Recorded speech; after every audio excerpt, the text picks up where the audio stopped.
Hello बुलबुल रानी, कैसी हो? Sorry, आज आने में थोड़ी देर हो गई। तुम भी सोच रही होगी आज आने में मुझे इतनी देर हो रही है।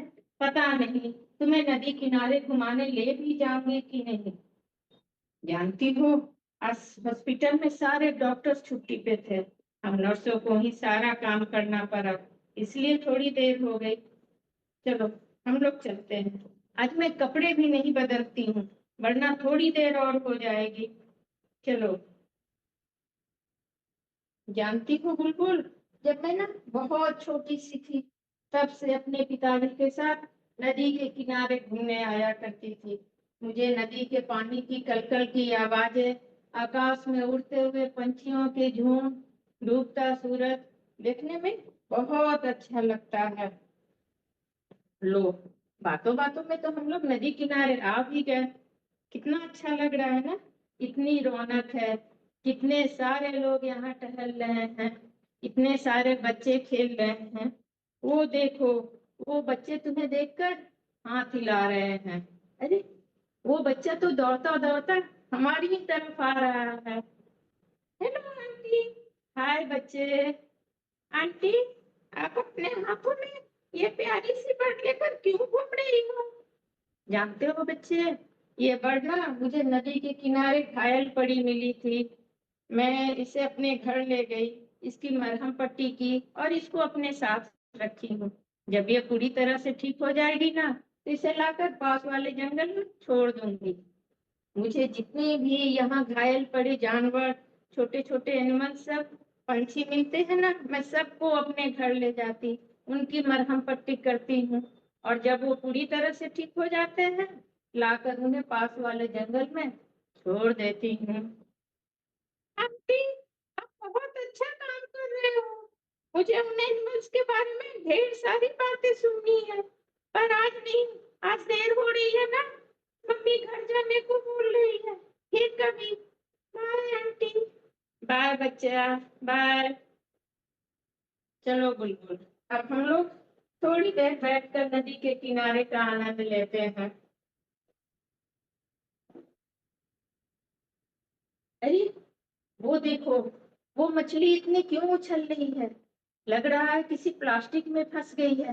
तुम यहीं बैठो, मैं जल्दी से उसे निकाल कर आती हूँ, वरना वो तो मर ही जाएगी।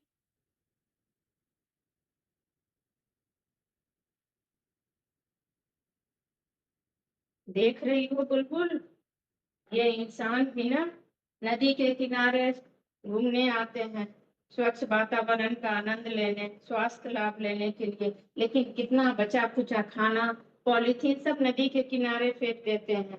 ये सारे पॉलीथीन उड़ के नदियों में चली जाती हैं, इसमें फंसकर कितनी मछलियां मर जाती हैं। इससे तो धीरे धीरे सारी मछलियां ही मरने लगेंगी।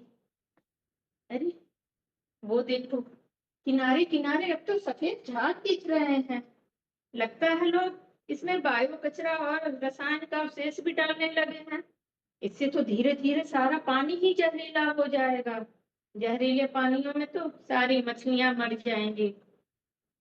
और तो और, ये पास वाले जंगल, इसके जानते हो ना, सारे पेड़ इसके जहरीले हो जाएंगे।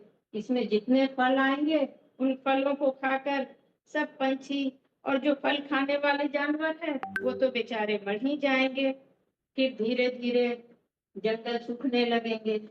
इन नदियों का पानी जिन जिन खेतों में जाकर, जहां जहां जाएंगे, जिन जिन फसलों की सिंचाई होगी, वो सारे फसल जहरीले हो जाएंगे।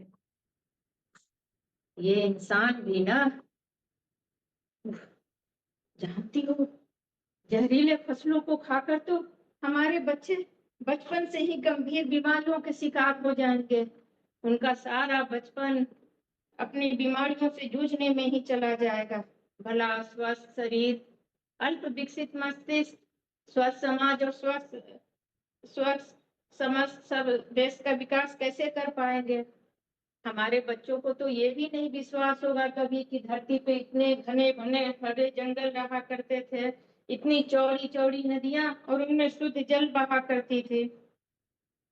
पता नहीं ये इंसान अपना थोड़े से खुशी के लिए, थोड़ी से पैसों के लिए हमारे और तुम्हारे आगे आने वाली सारी पीढ़ियों का ही भविष्य बर्बाद कर दे रहे हैं। सबके भविष्य दांव पे लगा दिए।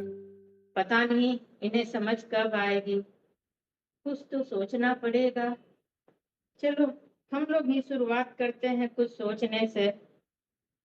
Thank you sir.